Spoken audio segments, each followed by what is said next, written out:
एक बार बोला ना पैसा दे, एक बात मैं बार बार नहीं दोहराता। पैसा पेड़ पे नहीं उगता। लोगों के घर में झाड़ू बर्तन पोछा करके ही पैसे कमाए हैं मैंने। ऐसे दारू में उड़ाने नहीं दूंगी। अपने पति से जवान लड़ाती है, जवान लड़ाती है।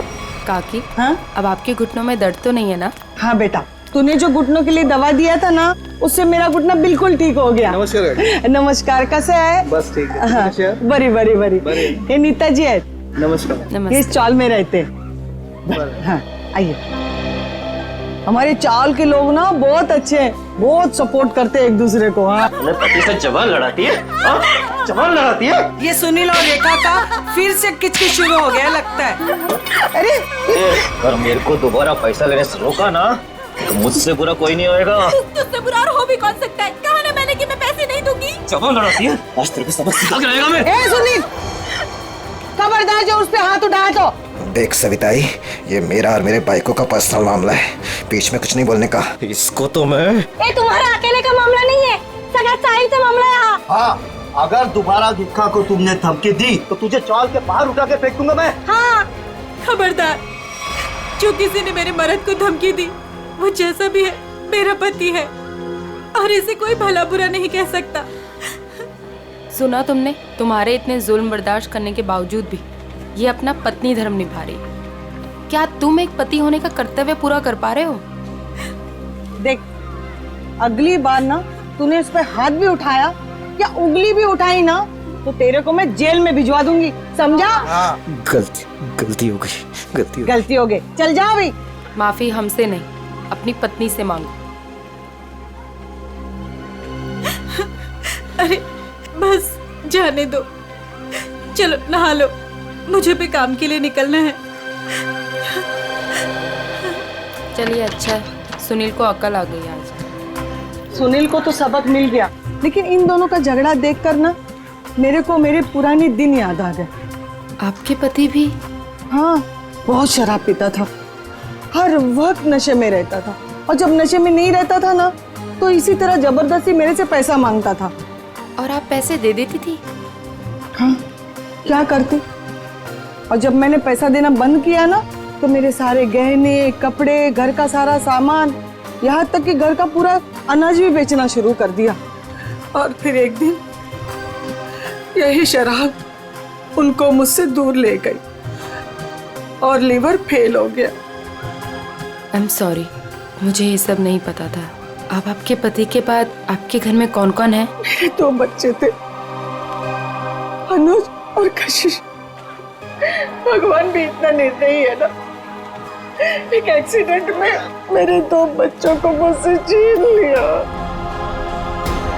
मैं समझ सकती हूँ कि अपने को खोने का गम क्या होता है। हौसला रखिए, आने वाले दिन खुशियाँ ही खुशियाँ लेकर आएंगे। कल की इसी उम्मीद पे तो मैंने ये एनजीओ की स्थापना की थी, और चाल के सारे परिवार वालों को मैंने अपना परिवार माना। काकी, आप बहुत ही नेक काम कर रही हैं। अच्छा अभी रहने दे, ज्यादा तारीफ मत कर मेरी।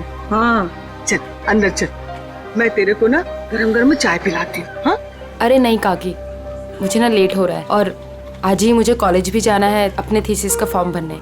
तो हम शाम को मिलते हैं चाय पे? पक्का ना? संभल के जाना। आज तो बहुत लेट हो गई।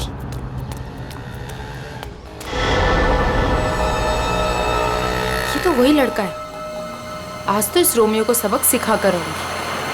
हेलो ओए मिस्टर, हेलो, रुक, कब से मेरा पीछा कर रहा है? रुक, भागता कहाँ है? रुक।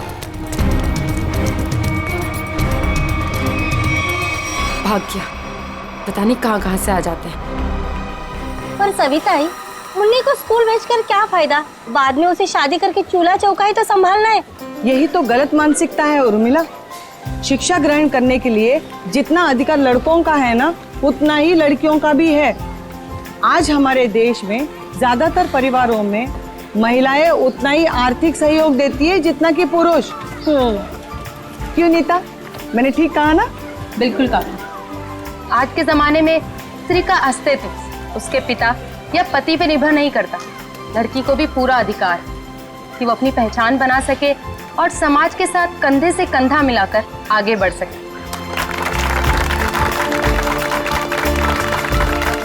क्या बात है, आप दोनों के विचारों से हम सब सहमत हैं। हाँ तो मुन्नी का स्कूल जाने का पक्का हो गया। हाँ, पक्का। ये फिर से यहाँ आ गया। लगता है इसको सुबह की डांट का कुछ असर नहीं हुआ। कौन है ये नीता, तुम जानती हो? नहीं काकी, पता नहीं कौन है और कहाँ से आया है, लेकिन रोज मेरा पीछा कर रहा है। अरे पहले क्यों नहीं बताया? चलो जमकर खबर लेते हैं आज इसकी। चलो चल। हेलो, तुम मेरा पीछा करते करते यहाँ तक आ गए। क्या कर रहे हो? चाहते क्या हो? हाँ? अरे कहाँ जा रहे मैं हैं? तुमसे बात कर रही हूँ। अरे सुनाई दे रहा है कि नहीं दे रहा है? क्या हो गया इसे? अरे सीढ़ी, अरे ये तो छत, अरे सुनो, छत के ऊपर जा रहा है। कहाँ जा रहे हो? एक किधर जा रहा है ये? रुको। अरे अरे अरे एक क्या कर रहा है? अरे नीचे उतर। अरे खोपड़ी सटक लिया तुझी, क्यों जान देना चाहता है अपनी? अरे बोलना कुछ। अरे बोल। मैं यहाँ कैसे आया? इधर क्या कर रहा हूँ मैं? तेरे को नींद में चलने का आदत है क्या? हाँ? कब से बुला रहे थे तेरे को? ड्रामा मत करो, बताओ कि मेरा पीछा क्यों कर रहे थे? मैं बात करती हूँ। बेटा देख, तेरे दिल में ना जो कुछ भी है सच सच बता दे। तू नीता को पसंद करता है क्या? वो बात नहीं है, मैं तो नीता जी का बॉडीगार्ड हूँ। इनके पिताजी ने मुझे इस काम पर रखा था कि इनकी मैं रक्षा करूं। उन्होंने ये भी कहा था कि इनको पता न चले। झूठ मत बोलो, मेरे पापा मुझसे बिना पूछे कुछ नहीं कर सकते। मैं सच कह रहा हूँ, ये मेरा आईडी कार्ड।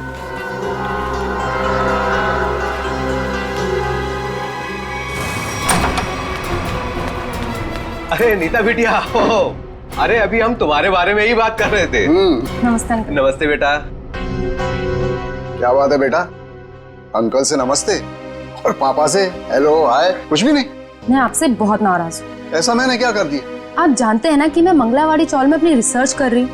मुझे उन लोगों के रहन सहन, उनका गुजर बसर वो सब जानना है, इसलिए तो मुझे उनके बीच में रहना पड़ रहा है। हाँ बेटा, तो मैंने आपको अनुमति दे तो दी थी ना चौल में रहने की। अनुमति दी वो ठीक है, लेकिन वो बॉडीगार्ड वो मेरे पीछे क्यों आ जाता है बार बार? देखो बेटा, मैंने बॉडीगार्ड इसलिए रखा था कि मैं चैन की नींद सो सकूं और मुझे यकीन रहे कि मेरी बिटिया वहां पर सुरक्षित है। पापा, मैं कोई बच्ची थोड़ी हूँ, अपनी देखभाल कर सकती हूँ। शेखर अंकल, समझाइए ना पापा को। पापा के लिए तो तुम हमेशा बच्ची ही रहोगी। 50 साल की हो जाओगी ना तब भी। आप भी ठीक है, आप भी ना पापा की तरफदारी कर लो। अरे नहीं बेटा, हम तो आपकी ही तरफ हैं। देखो रतन, ये अच्छी बात नहीं है भाई। नीता बिटिया को उसकी पर्सनल स्पेस मिलनी चाहिए। लेकिन शेखर, तुम्हें तो पता है ना शहर में जुर्म कितने बढ़ गए। अब मैंने एक बॉडीगार्ड रख लिया तो कौन सा पहाड़ टूट गया यार। मुझे ना आपसे कोई बहस नहीं करनी। कल मेरा जन्मदिन है और ये मेरा जन्मदिन का गिफ्ट कि नो बॉडीगार्ड। अरे हाँ, कल तो नीता बिटिया का जन्मदिन है। अरे यार, मैं तो बिल्कुल भूल ही गया था। लेकिन मैं कैसे भूल सकता हूँ मेरी प्यारी प्यारी बिटिया का जन्मदिन। मैंने जन्मदिन की खुशी में एक बहुत बड़ी पार्टी रखी है। पार्टी? ठीक लगा ना बेटा? Happy birthday Neeta. Thank you so much, please enjoy. Neeta बेटा, जन्मदिन की ढेर सारी शुभकामनाएं। भगवान करे तुम्हें मेरी भी उम्र लग जाए। थैंक यू सो मच काकी।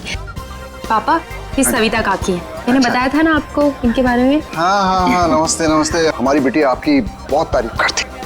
आपकी बेटी भी बहुत बहुत अच्छी है। Thank you very much. ये है मेरे बिजनेस पार्टनर शेखर। नमस्ते। नमस्ते, आपसे भी मिलकर बहुत खुशी हुई। मुझे भी बहुत खुशी हुई आपसे मिलकर। Ankit, many happy returns of happy birthday. Thank you so much. अरे sir, looking handsome sir. Thank you. अच्छा सर, कल हमारे नए प्रोजेक्ट की मीटिंग फिक्स हुई है सुबह 10 बजे। 10 बजे? Okay done. हेलो जी, ये मेरी बर्थडे पार्टी है, आपका ऑफिस नहीं, तो ये जो अपना काम है ना ऑफिस तक ही रखिए। सॉरी बेटा, सॉरी। आई एम सॉरी, आज काम की कोई बात नहीं हो गई, ठीक है। चलो अब केक काटें। पापा बस एक मिनट, छोटा सा सरप्राइज है। रामू, श्याम, जल्दी से सारे मेहमानों के चश्मे ले आओ। चश्मे? चश्मे? ये देखिए, रंग बिरंगे चश्मे। सो आज का थीम है गॉगल्स, तो ये सबको पहनने हैं। Okay guys? Very innovative idea. तुम्हें ड्रेस से मैच कर रहा है ना? हाँ। मैं अभी नहीं लगाऊंगी, मैं केक काटने के बाद लगाऊंगी। चलो चलो केक काटते हैं। हाँ।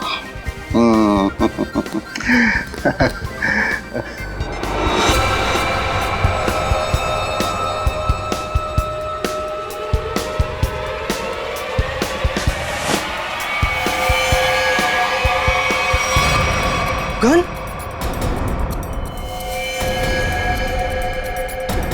रतन ये क्या कर रहा है यार? गोली लग जाएगी।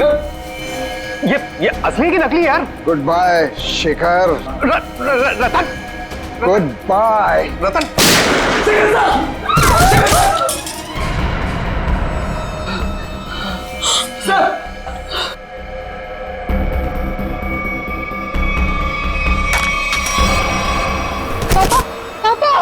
पापा, ये तो बेहोश हो गए।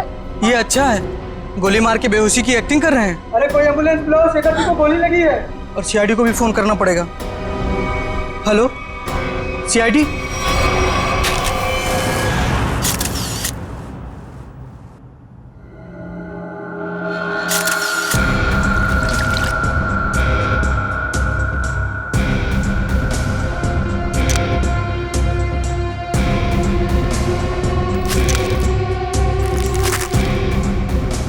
गोली सीधे सीने पे मारी गई है।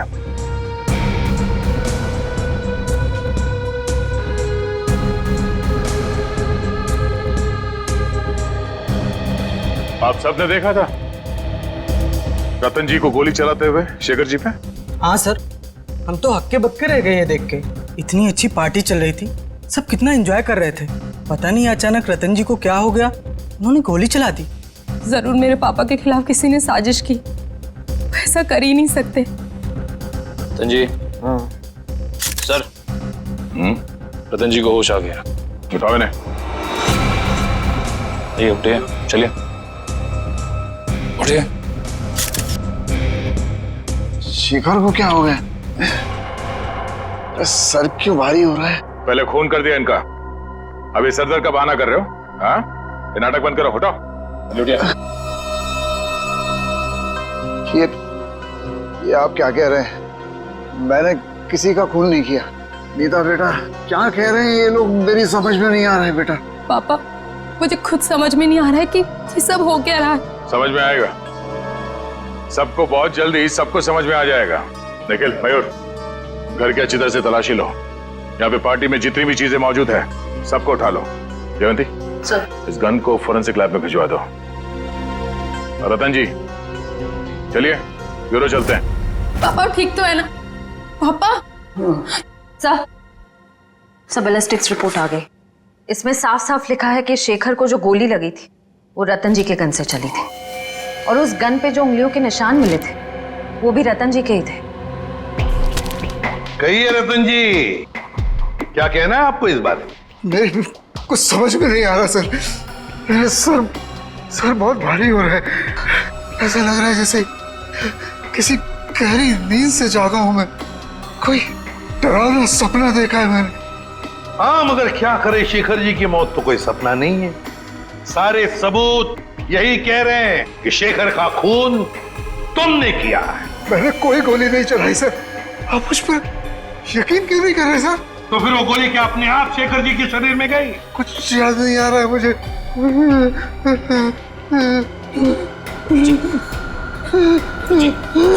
रतन जी, मैंने कहा था ना आपसे कि मेरे पापा दिल के मरीज हैं, उन्हें टेंशन मत दीजिए। सर मैं एम्बुलेंस को फोन करता हूँ। नहीं, अपनी गाड़ी में लेकर चलो, हॉस्पिटल में एडमिट करो जल्दी। चलिए। मैं भी चलती हूँ साथ में। नहीं, आप नहीं जाएंगी। उन्हें पहले एडमिट होने दो, बाद में मैं भी चलूंगा तुम्हारे साथ। प्लीज सर, मेरे पापा को छोड़ दीजिए। अगर तुम्हारे पापा ने कुछ भी नहीं किया है तो उन्हें कुछ नहीं होगा। अच्छा एक बात बताओ, रतन जी का कोई झगड़ा वगड़ा था पहले से शेखर जी के साथ, या फिर कल पार्टी में कोई झगड़ा वगड़ा हुआ था? नहीं सर, वो तो पार्टी में बहुत एंजॉय कर रहे थे। अच्छा, क्या तुम्हारे पापा के बर्ताव में कुछ तुम्हें थोड़ा अजीब सा लगा? कभी आदमी कोई टेंशन में होता है या वैसे कुछ?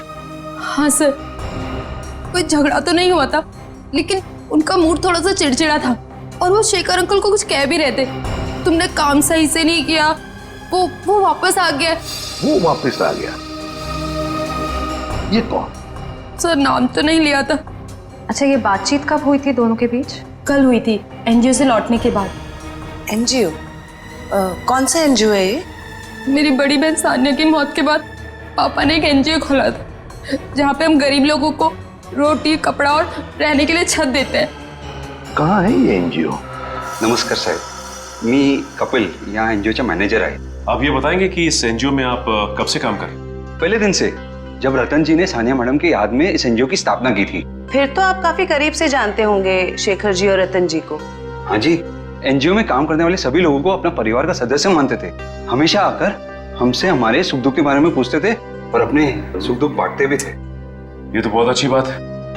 फिर तो आप ये भी जानते होंगे कि शेखर जी और रतन जी के बीच में किस बात को लेकर टेंशन चल रही थी? नहीं साहब, ऐसा कहीं ना थे। वो दोनों बिजनेस पार्टनर कम और भाई संबंध ज्यादा थे। भाई समान थे?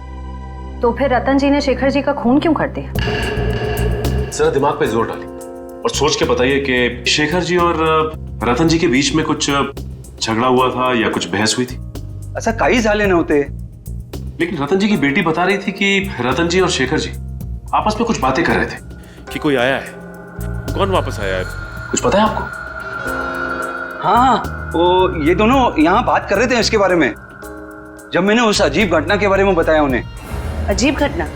कैसी अजीब घटना? कुछ दिन पहले एक आदमी ने मुझे फोन किया था, कहा शेखर जी और रतन जी ने उसे काम पे रखा है और उसने अपना अपॉइंटमेंट लेटर मेल किया कंपनी के लेटर हेड पे, प्लीज चेक कर लीजिए। दूसरे दिन से वो काम पे आने लगा और सब फाइलें वगैरह चेक करने लगा। कौन सी फाइलें चेक कर रहा था? सारी फाइलें, टैक्स की फाइलें, अकाउंट्स की फाइलें, और हाँ, रतन जी और शेखर जी के जिंदगी के बारे में काफी सवाल पूछे।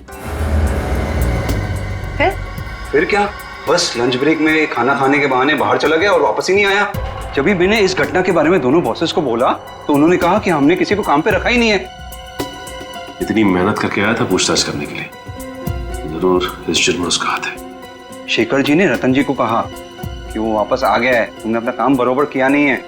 इस आदमी का चेहरा तो देखा था ना आपने, हमारे लिए स्केच बनवाई। साहिब, दरअसल बात यह है कि उस दिन मैं अपना चश्मा घर में भुलाया था और चश्मे के बगैर मुझे तो कुछ दिखता ही नहीं है। सामने कुर्सी पड़ी की गाड़ी पड़ी, मेरे को वो भी नहीं दिखता। सर, एक बात तो तय है, ये जरूर इन दोनों के अतीत से जुड़ा हुआ ही कोई आदमी है। एग्जैक्टली, इसीलिए तो बड़ी आसानी से इस अनजान आदमी को उन्होंने पहचान लिया। इस नए मोहरे से जल्द मिलना होगा। सर, हाँ, पता चला एनजीओ से किसका फोन था जिसकी वजह से इन दोनों के बीच में अनबन हो गई? सर, एनजीओ वालों को उसका नाम तो नहीं मालूम, लेकिन उनका कहना था कि कोई आदमी आया था, अनजान आदमी, जो काफी सवाल जवाब कर रहा था वहां पे। यह आदमी जरूर रतन ने जो अपने बेटी सानिया के नाम पे एनजीओ चलाया उसी से संबंधित है। रतन और शेखर दोनों इस आदमी के बारे में जानते थे और इसीलिए इन दोनों के बीच में बहस हो गई। सर, कहीं ये जो भी चीजें हो रही हैं, इन सबका संबंध सानिया की मौत से तो नहीं? नीता, बेटा एक बात बताओ, तुम्हारी बहन की मौत कैसे हुई? दीदी ने आत्महत्या की थी। क्यों? मालूम नहीं। मालूम नहीं मतलब? मैं उस वक्त हॉस्टल में थी, घर पे क्या हो रहा है क्या नहीं, सबसे अनजान। अच्छा, जब आपकी बहन ने आत्महत्या की तो उस वक्त क्या आप हॉस्टल में थी? उस वक्त तो मैं घर पे थी, छुट्टियां मनाने के लिए आई थी। मुझे आज भी वो दिन याद है जब मैं और पापा मॉल से शॉपिंग कर आए और जैसे ही पापा ने दरवाजा खोला। सानिया बेटा, सानिया, सानिया! नीता, क्या तुमने अपने पापा से पूछा नहीं, जानने की कोशिश नहीं की कि क्यों तुम्हारी बहन सानिया ने ऐसा कदम उठाया? पूछा था सर, बहुत बार, लेकिन पापा हमेशा यही कहते थे कि तुम्हें इस बारे में जानने की जरूरत नहीं, और वो रोने लगते थे। इसलिए मैंने इस बारे में कभी उनसे बात नहीं की। मगर किसी को तो पता होगा ना क्या तकलीफ थी सानिया को। कोई खास दोस्त न कोई तो। आया जी थी, वो हमेशा उनके साथ रहती थी। उसकी जिंदगी के पहले दिन से लेके आखिरी दिन तक वो हमेशा दीदी के साथ रही है। जी ये आया रहती कहाँ है? उसी चौल में जहाँ मैं रिसर्च कर रही हूँ। अभी भी पापा उनकी तनख्वाह हर महीने बराबर पहुँचा देते। प्रदीप क्या चल रहा है तुम्हारा? अभी तक गिनती चालू है? आई एम सॉरी सर, पता नहीं क्यों मगर मुझे एक चश्मा कम लग रहा है। एक चश्मा कम लग रहा है मतलब? सर पार्टी में 20 लोग आए थे। हाँ। मैं कम से कम 5 बार गिन चुका हूँ, हर बार 19 चश्मे बता रहे। तो फिर एक चश्मा कहाँ गया? पता नहीं सर। जी बिल्कुल सही कह रहे हैं, जो चश्मा मेरे पापा ने पहना था वो तो इसमें है ही नहीं। पापा का चश्मा कहाँ गया? सब हो सकता है जब पापा बेहोश हुए हो तो कोई लेकर चला गया हो। कमाल है सर, पार्टी में खून हो जाता है मगर फिर भी किसी को चश्मा चुराने की सूझी। एक बात और सर, बिल्कुल उसी तरह का चश्मा मेरे बॉडीगार्ड ने भी पहना था जब वो चौल की छत से कूदकर खुदकुशी करने वाला था। एक मिनट, तुम्हें कैसे पता चला कि वो वही चश्मा था जो तुम्हारे पापा ने पहना था? क्योंकि मैंने उसे पहले भी देखा है। वो कभी चश्मा नहीं पहनता, लेकिन उसने चौल की छत से जब वो कूद रहा था तो उसने उसी तरह का चश्मा पहना था। वो चश्मा ही मनूस है। सर इस चश्मे का खून के साथ क्या कनेक्शन हो सकता है? सचिन कोई ना कोई कनेक्शन तो जरूर है। कुछ ना कुछ तो गड़बड़ है, कुछ ना कुछ तो गड़बड़ है इस चश्मे को लेकर। क्या नीता, क्या हमारे लिए तुम्हारे पिताजी के गॉगल का जो डिजाइन है वो बनवा सकती हो हमारे स्केच आर्टिस्ट से? जरूर सर। और दोनों को कनेक्ट कर दो।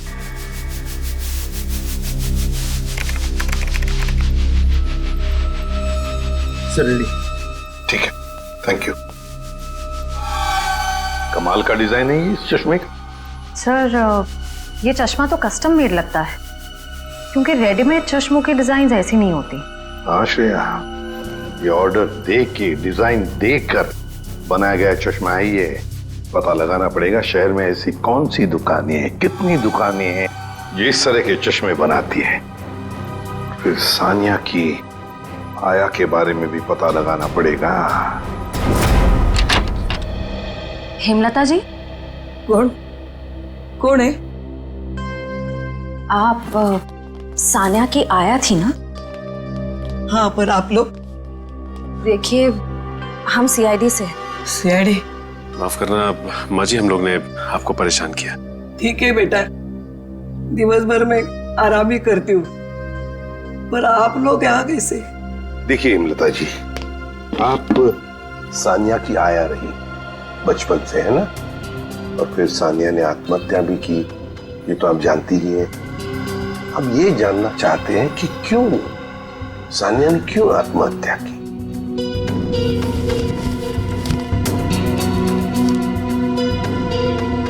बहुत दिनों बाद इन बूढ़ी आंखों को आप लोगों ने नम कर दिया। हम आपका दुख समझते हैं।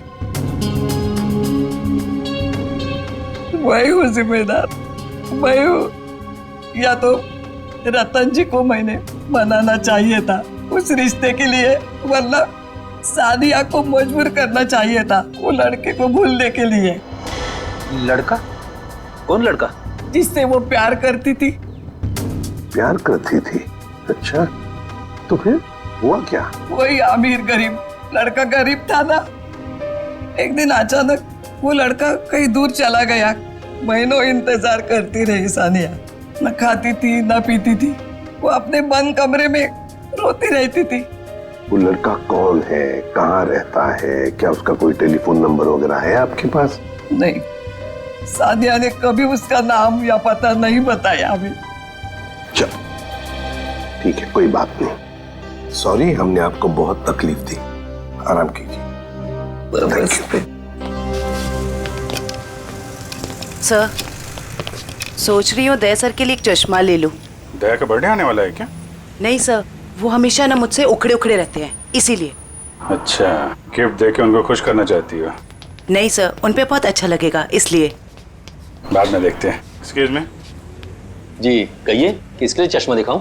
एक मुजरिम के लिए। मुजरिम के लिए चश्मा? मैं कुछ समझा नहीं। तेरा ये डिजाइन देखो चश्मे की, ये आपने ही बनाया था ना? जी हाँ, आपको पसंद है? आप लोगों के लिए भी बनवा दूं? नहीं नहीं, आप हमें माफी कीजिए। आपका बनाया हुआ ये चश्मा पहनकर लोग उल्टी सीधी हरकतें करने लगते हैं। कोई छत पे पहुंच जाता है छलांग लगाने, तो कोई किसी को गोली मार रहा है। क्या मजाक कर रही हैं आप? ये सब मेरे चश्मे की वजह से हो रहा है? हम मजाक के मूड में नहीं है। सीआईडी, अब जरा ध्यान से बताओ, किसके लिए बनाया था ये? एक मिनट सर। सर, ये कोई अभिषेक नाम का आदमी था।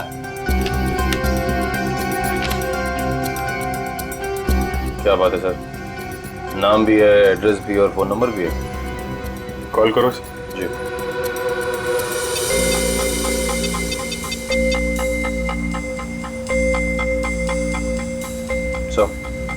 नंबर गलत है। गलत? लगता है एड्रेस भी गलत है। दिल दरिया कॉलोनी। दिल दरिया कॉलोनी कभी सुना है आपने? कहीं कहाँ पे है मुंबई में? सॉरी सर, मैंने एड्रेस ठीक से देखा नहीं था। आंखों का बिजनेस करते हो तुम? आदमी को तो देखा होगा ठीक से? दरअसल सर, मैं उस वक्त दुकान पर नहीं था। मेरा कारीगर जगनलाल था, उसने ही अभिषेक को देखा था। बुलाइए जरा ये जगनलाल जी को। जगनलाल जी साहब, ये लोग सीआईडी से हैं। जरा इन्हें बताओ, ये खास डिजाइन वाला चश्मा किसने बनवाया था? साहब, वो बड़ा ही अजीब आदमी था।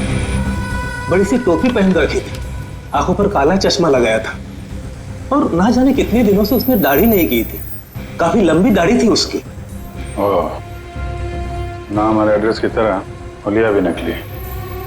कुछ और याद आता है इस आदमी के बारे में? हाँ सर, अक्सर जो लोग चश्मा बनाते हैं ना, वो सामान हमारे दुकान से ही लेते हैं, लेकिन वो खुद अपना सामान लेके आया था। फ्रेम, कांच और एक अजीब सी छोटी सी चीज उसने लगाई थी चश्मे में। छोटी सी चीज? अच्छा, उस चीज के बारे में कुछ बता सकते हैं आप? अपने मोबाइल का सिम कार्ड होता है ना, उससे भी छोटी चीज थी। और साहब, चश्मा बनने के बाद उसने मुझे पहनने भी नहीं दिया। मुझे फिटिंग चेक करवानी थी तो बोला चश्मा गंदा हो जाएगा। ये भी कोई बात हुई? कोई बात नहीं। आप जरा ये मेरा कार्ड रखिए। अगर वो आदमी दोबारा आए या दिखाई पड़े तो मुझे फोन करना, और उसको नहीं बताएंगे, इतना तो समझते हैं ना आप? समझ गए सर। सर, ये रोहन और मीशा है, ये सानिया के बड़े अच्छे दोस्त थे। घबराओ मत। देखो, हमने तुम्हें यहाँ कुछ सवाल पूछने के लिए बुलाया है। कैसे सवाल सर? सानिया के बारे में। क्या तुम लोगों को पता है सानिया ने ऐसा क्यों किया, क्यों आत्महत्या की? पता नहीं सर, अगर उसे कोई प्रॉब्लम होती तो हम जरूर उसकी मदद करते, लेकिन ऐसा कुछ नहीं था सर। एक बात बताओ, क्या सानिया का कोई बॉयफ्रेंड वगैरह था?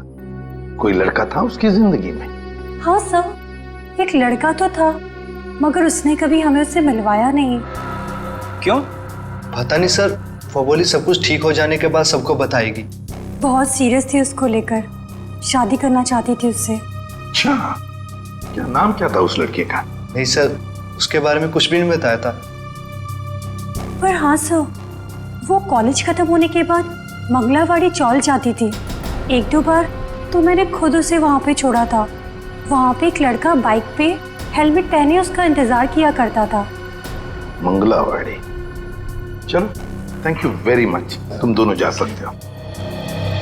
मंगलावाड़ी चाल? सर, नीता तो वहीं पे रिसर्च करती थी। और उसकी बहन सानिया, नीता की बहन सानिया जिस लड़के से मिलने जाती थी, वो मंगलावाड़ी चाल में ही रहता है। मंगलावाड़ी चाल में। कुछ समझ गए?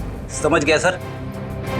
मतलब ये नीता उस लड़के को जानती है, मगर जानबूझ के हमसे छुपा रही है। हाँ, मंगलावाड़ी चाल।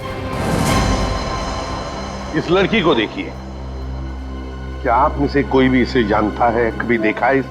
हाँ, ये अक्सर हमारे चौल में आया करती थी उस लड़के से मिलने। कौन सा लड़का?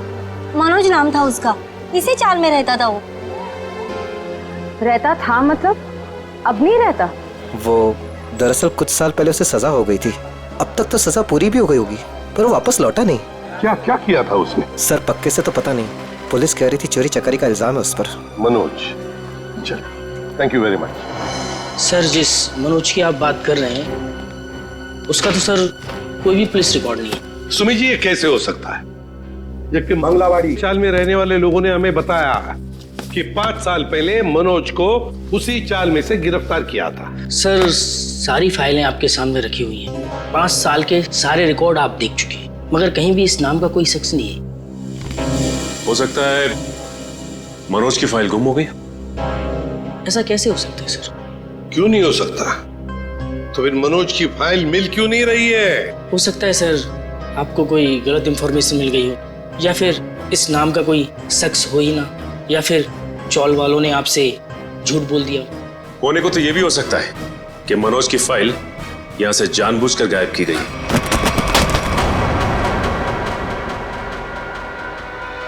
रवि जी, क्या हुआ?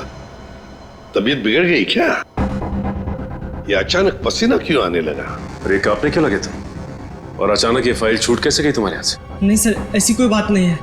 हमसे कोई भी कुछ भी छुपा नहीं सकता। बताओ क्या बात है?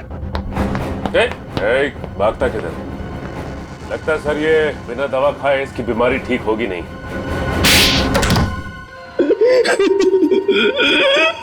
सर मुझे माफ कर दीजिए, मेरे पैसों के कारण मनोज की फाइल जला दी। शर्म आनी चाहिए तुम्हें। पैसों की लालच में तुमने एक मुजरिम की मदद की, और तो और अपने नौकरी से गद्दारी की, अपने देश से भी गद्दारी की तुमने। कौन से जेल में है मनोज? सर, तिलक नगर जेल में था। 7 साल की सजा थी उसे। अच्छे व्यवहार के कारण 4 साल में उसे रिहा कर दिया गया। सर, अगर वो अच्छे बर्ताव के लिए रिहा हो ही रहा था तो फिर रिकॉर्ड नष्ट करने के लिए उसे घूस देने की क्या जरूरत थी? सचिन, शेखर और रतन, इन दोनों के बीच में जो बहस हुई थी उसमें शेखर बोल रहा था कि वो वापस आया है, तो फिर जरूर वो मनोज के बारे में बात हो रही थी। सर, उस चश्मे वाले का फोन। हाँ सर, मैं जगन्नाथ चश्मे वाला। सर, अभिजीत सर का फोन नहीं लग रहा था, इसलिए मैंने आपको फोन किया। हाँ बोलिए। सर, वो आदमी फिर आया था चश्मा बनाने। अब इस वक्त कहाँ है वो आदमी? सर, वो जाते वक्त फोन पे बात कर रहा था। कह रहा था कि किसी विद्युत नगर जा रहा है, सेक्टर 5। विद्युत नगर? नीता भी तो विद्युत नगर में रहती है। माय गॉड, मतलब नीता की जान को खतरा है। हाँ एसीपी सर, हम नीता के घर पहुंच गए हैं।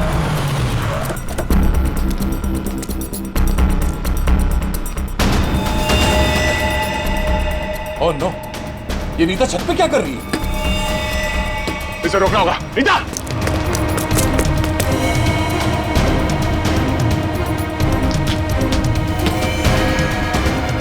नीता!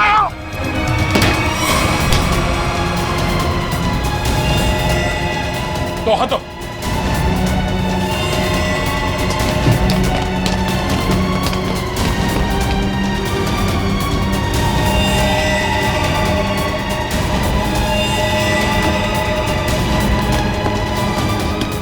पकड़ो। आ जाओ। मयूर, चश्मा। ये क्या कर रही थी तुम? अपनी जान क्यों दे रही थी? जान दे रही थी?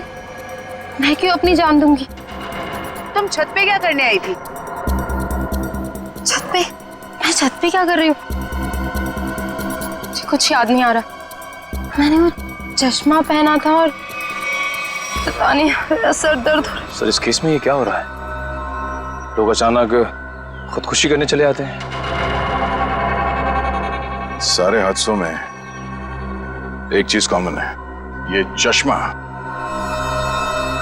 ये चश्मा पहनने से पहले क्या हुआ था वो तो याद है ना तुम्हें? हाँ सर। नीता, मुझे पता है तुम पर क्या बीत रही होगी, लेकिन तुम चिंता मत करो, सब ठीक हो जाएगा। काकी, ये क्या है?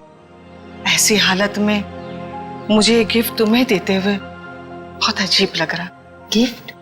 हाँ, तुम्हारा बर्थडे था ना, तो हमारे चौल के बच्चों ने अपने हाथों से बड़े प्यार से तुम्हारे लिए गिफ्ट बनाया।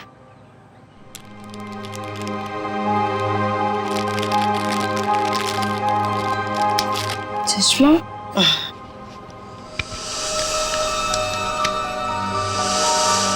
ये सविता जी कौन? सविता जी मंगलवाड़ी चौल में रहती हैं। बड़ी नेक औरत है। ये कितनी नेक औरत है ये तो उनसे मिलने के बाद ही पता चलेगा। अरे अरे अरे अरे सविता जी, लगता है हम लोग गलत वक्त पर आ गए। कहीं जा रही थी आप? हाँ, वो कुछ जरूरी काम आ गया था, इसलिए मैं कलकत्ता जा रही हूँ। लेकिन क्या करें, अब तो आप कलकत्ता जा नहीं पाओगी। क्यों नहीं जा पाऊंगी? वो क्या है ना कि मुजरिमों को यहाँ खुले घूमने की आजादी नहीं। मुजरिम? कौन मुजरिम? शराफत का नकाब उतार। नीता ने हमें सब कुछ बता दिया है। मेरे को कुछ काम है, मैं आती। अब तक तुम्हारी उम्र का लिहाज कर। मुझे सख्ती बरतने पे मजबूर मत करो प्लीज। बताइए। मैंने जो कुछ किया अपने बच्चों के मौत का बदला लेने के लिए किया। बच्चों की मौत का बदला? हाँ, नीता के पिता रतन ने मेरे दोनों बच्चों को मार डाला अपने बिजनेस पार्टनर शेखर की मदद लेके। जान ली? लेकिन क्यों? क्योंकि उसको गलतफहमी हो गई थी कि मेरा बेटा तनुज वही लड़का है जिसे उसकी बेटी सानिया प्यार करती थी।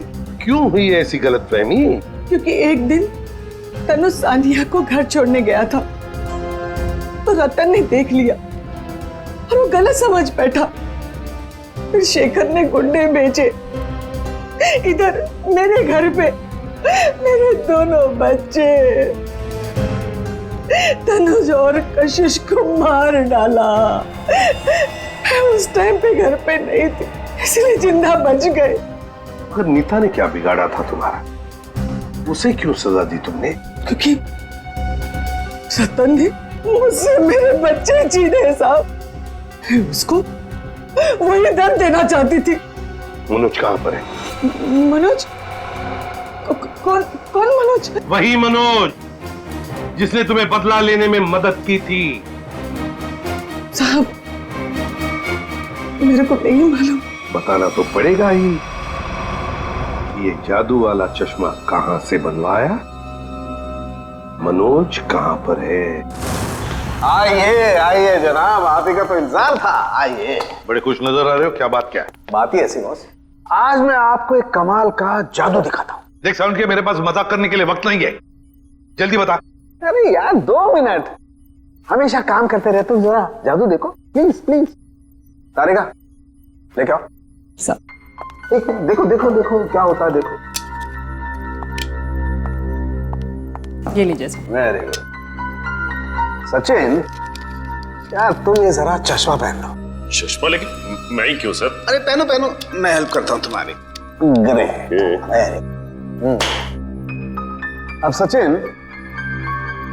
जरा ध्यान से देखो और बताओ कि ये चश्मा वहां से ला करके किसने दिया?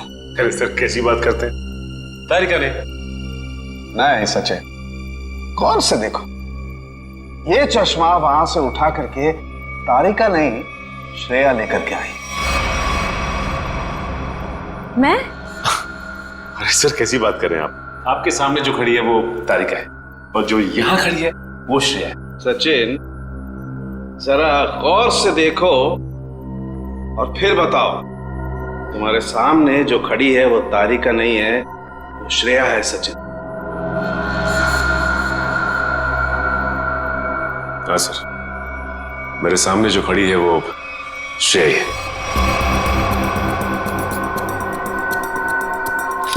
सचिन ये मेरी गन लो और तुम्हें इस गन के साथ क्या करना है सचिन तुम जानते हो ना?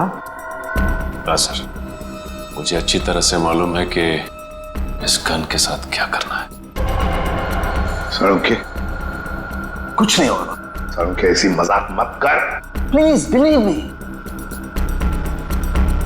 हाँ सचिन, तो पता है ना तुम्हें क्या करना है इस गन से? हाँ सर पता है।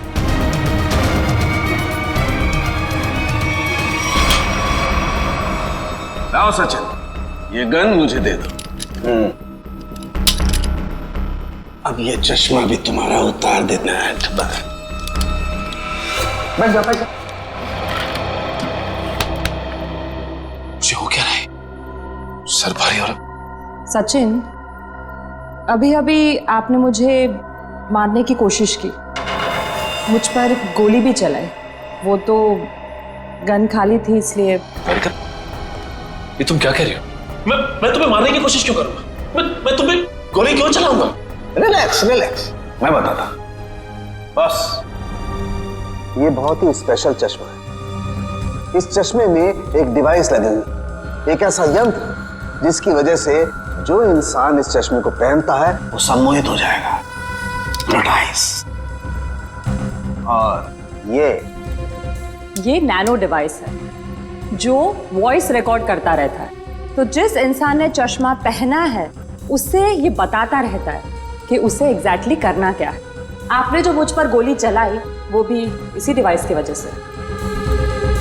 इसलिए वो आवाज आ रही थी। लेकिन ये आवाज हमें सुनाई क्यों नहीं दी?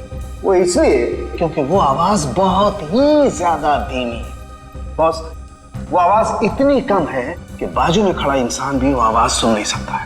और जैसे ही ये चश्मा उतारा जाता है, आदमी भूल जाता है कि उसने जब वो चश्मा पहना था क्या किया था उस वक्त। एग्जैक्टली। और इसीलिए रतन जी को ये याद नहीं था कि इन्होंने शेखर पे गोली चलाई। और उस बॉडीगार्ड को भी इसीलिए पता नहीं चला कि वो कब छत पर गया और कब छलांग लगाई। ये सारा उस मनोज का किया हुआ कर्म है। अब वो वक्त आ गया है जो मैंने अपनी पूरी जिंदगी में किया, वो सारे कर्मों का हिसाब होगा। अफसोस, पाप का घड़ा पुण्य से भी भारी है, लेकिन मेरी जैसी औरत का जीने का कोई अधिकार नहीं है, कोई अधिकार नहीं है। उम्मीद करती हूँ अगले जन्म में अच्छा इंसान बनने की कोशिश करूंगी।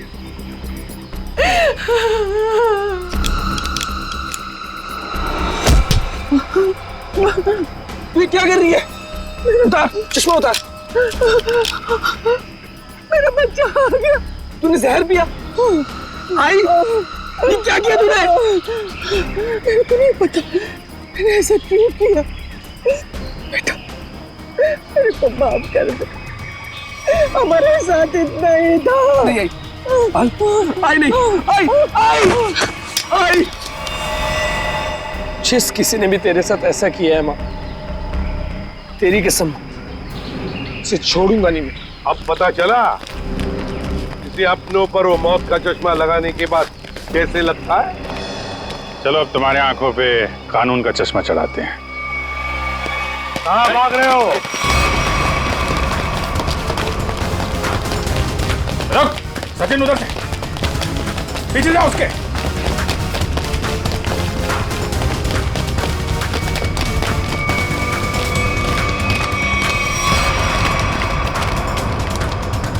Wish you many happy returns of the day. Happy birthday. so much. अब जेल की चक्की पीसने की तैयारी करो। सविता जी भले मेरी असली माँ ना थी, पर वो मेरे लिए मेरी माँ से भी बढ़कर थी। उनके बच्चों के मरने के बाद उन्होंने मुझे ही अपना बेटा माना था। मतलब तनुज और कशिश के बाद? हाँ, उन दोनों बच्चों की मौत कोई हादसा वादसा नहीं थी, बल्कि उनका खून हुआ था, जिसे किया था नीता के पिता रतन कुमार ने। और मुझे झूठे रॉबरी के केस में फंसाया भी उन्होंने ही था। इसलिए मैंने प्लान बनाया, बदला लेने का प्लान। और रतन की कंपनी में ही नौकरी कर ली, लेकिन रतन ने तुम्हें पहचाना नहीं? रतन और शेखर ने मुझे नहीं पहचाना, क्योंकि उन्होंने मुझे कभी देखा ही नहीं था। और इसी बात का मैंने फायदा उठाया, और जेल से छूटने के बाद ना ही मैंने सविता माँ के बच्चों का बदला लिया, बल्कि अपनी सान्या, जिसे मैं इतना प्यार करता था, उसकी भी मौत का मैंने बदला लिया। हमारे पास चले आते, हम तुम्हें न्याय दिलाते। कानून पर से तो विश्वास ही उठ गया था मेरा, इसलिए मैंने खुद ही न्याय करने की सोची। नीता से दोस्ती की, फिर उसे मार दिया। सान्या से प्यार करते थे तुम, इसे प्यार कहते हो? उसकी बहन की जान लेने चले थे तुम।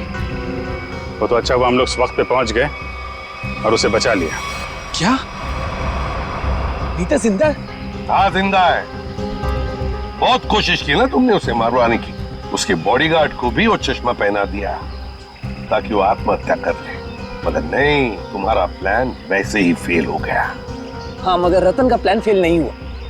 मैंने वेटर के जरिए उसे खूनी चश्मा पहनाया और उसी के जरिए उसी के दोस्त को मरवा दिया। और फिर हमारे आने से पहले वो चश्मा तुमने गायब कर दिया। तो फिर वो चश्मा सविता के जरिए तुमने नीता तक पहुंचा दिया।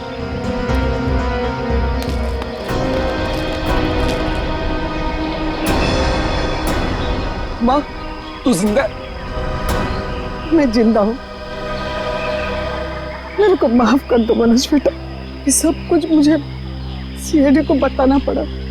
इन्होंने जो कुछ भी किया हमारे कहने पे किया। अपना बदला पूरा करने के लिए तुमने बहुत नाटक किया और तुम्हारी असलियत सामने लाने के लिए हमने भी एक छोटा सा नाटक किया। क्या मिला तुम्हें? इस बदले की आग ने तुम्हें कहां से कहां पहुंचा दिया। अब जेल की सलाखों के पीछे सड़ते बैठना। कानून तुम्हें कड़ी से कड़ी सजा देगा, शायद फांसी ही होगी।